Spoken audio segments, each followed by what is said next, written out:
pagi teman-teman, selamat datang di podcast saya. Saya Christian Yudaswara dari Universitas Negeri Surabaya, Fakultas PSDKU Magetan. Saya dari prodi PGSD. Nah, di sini saya tidak sendiri nih teman-teman. Saya bersama salah satu guru favorit di PSDN di Gendongan. Ya, perkenalkan nama saya Ibu Arusvita Diantari, bisa dipanggil Ibu Vita. Saya mengajar di kelas 5. Alamat rumah saya Dusun Bandaran Desa Dembangan, Kecamatan Tanjung Anom, Kabupaten Nganjuk. Ibu sendiri mulai menjalani karir sebagai guru ini sejak tahun kapan sih? Iya, sejak tahun 2019. Saya suka di sini 2019, kemudian diangkat menjadi P3K itu tahun 2021 sampai sekarang. Ya. Kelas apa aja sih yang pernah Ibu alami? Iya. Mulai dari kelas 3, saya mengajar di kelas 3 itu 1 tahun, kemudian di kelas 5 sampai sekarang. Jadi karakter kelas 3 sama kelas 5 apa sih? Mereka unik. Iya, mereka itu beragam ya Mas ya, kalau karakternya unik. Terus ya ada yang sudah mengerti pelajaran, ada yang semaunya sendiri, ya ada yang emosinya mereka juga masih labil. Emosinya juga masih labil. Apa sih cukup pentingnya pendidikan karakter pada siswa SD? Iya. Pendidikan karakter itu penting Mas. Itu untuk membangun fondasi kepribadian dan moral anak itu sejak usia dini.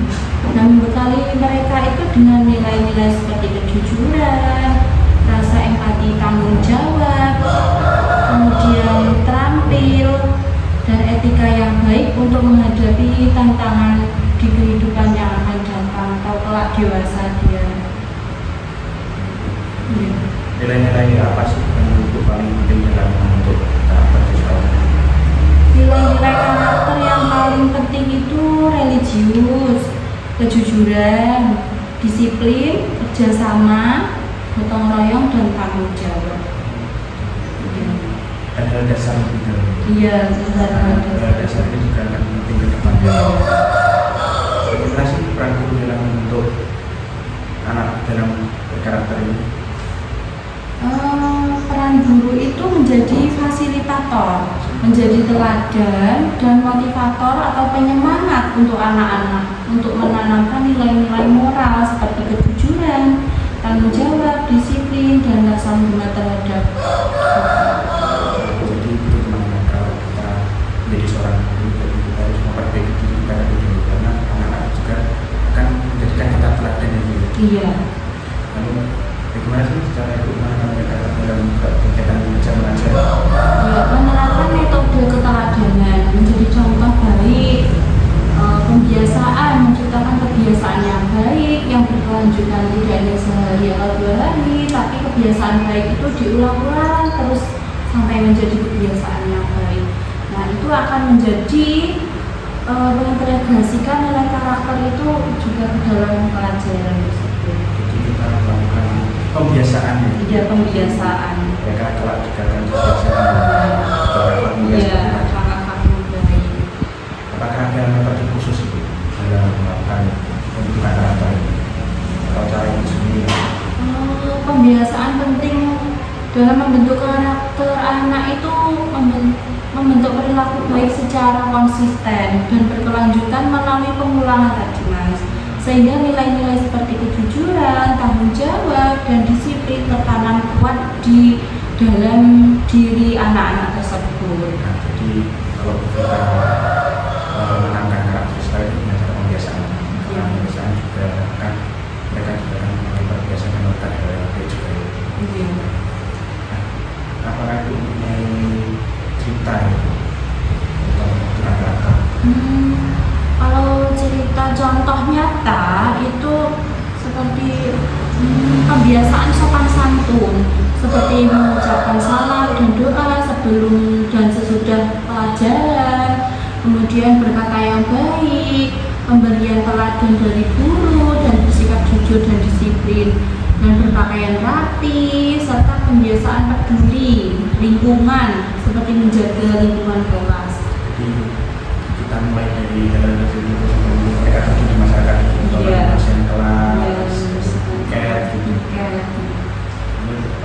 tantangan terbesar dalam hal pendidikan karakter pada anak SD ini? Tantangan terbesar sekarang ini ya, sekarang kan era gadget ya Mas ya.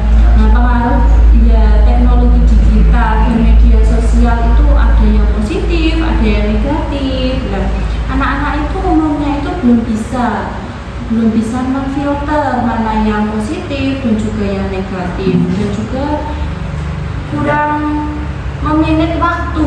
Iya, sampai lupa waktunya belajar, waktu makan. Iya, dan Bahkan anak-anak kelas 1 sendiri juga sudah bisa memutuskan HP. Iya. Padahal mereka itu belum bisa membaca ya. iya, padahal belum bisa membaca tapi sudah canggih sekali untuk mengoperasikan HP. Lalu apa sih itu jika ada siswa yang sulit dibimbing untuk bentuk karakternya? Iya, guru itu perlu mengidentifikasi masalah. Anak tersebut nggak bisa dibimbing, sulit dibimbing itu kenapa? Di rumah itu faktor internalnya ada masalah apa dengan orang tua, dengan kalau eksternal dari teman sebaya atau teman di kelas atau dengan guru pun juga harus kita selidiki. Jadi teman-teman, peran guru sebagai fasilitator, peran penting. Contohnya seperti tadi kita akan memfasilitator anak itu sebagai untuk mereka itu berspek up, menceritakan apa masalah yang terjadi. Iya, guru itu juga harus menjadi pendengar setia, pendengar yang baik untuk anak didik, untuk curhat. Nah, apakah ada dukungan dari sekolah atau orang tua dalam proses pendidikan karakter? Ya, ada. Orang tua dan guru itu selalu memperhatikan perkembangan karakter anak.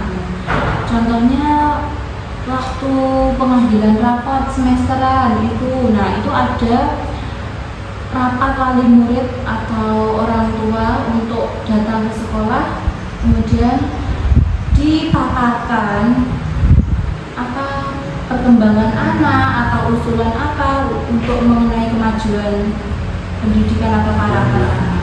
Wali murid juga melakukan hal ekstra untuk didik. Iya.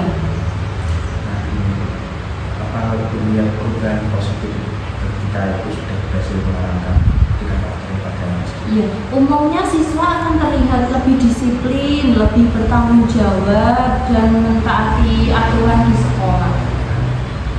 Lanjut Ibu, apa sih harapan Ibu ke depannya untuk pendidikan karakter ini? Untuk orang lain atau orang tua, guru lain, sekolah lain? Iya. Saran ini Mas, berkolaborasi melalui komunikasi yang terbuka dan konsisten. Jadi kita harus komunikasi bersama wali murid atau orang tua untuk mendukung pendidikan anak tersebut. Nah, dengan guru sebagai fasilitator dan orang tua tersebut menjadi teladan di rumah. Jadi kesimpulannya begini, kita mendidik anak kelas 1 SD itu atau anak siswa SD harus dimulai dari hal yang kecil demi itu. Iya, betul sekali. Terus kita juga harus membangun fondasi yang kokoh sehingga mereka kuat menghadapi badai-badai yang ada di kehidupan ini. Serta nilai-nilai yang kita tanamkan tadi juga tidak goyah. Iya. Serta guru itu juga sangat penting sebagai fasilitator seperti itu kita dikatakan, karena fasilitator tersebut bukan kita dengan wali murid untuk membantu pendidikan anak. Mungkin saya cukup. Iya. Terima kasih Bu sudah meluangkan waktunya untuk datang di forum podcast saya.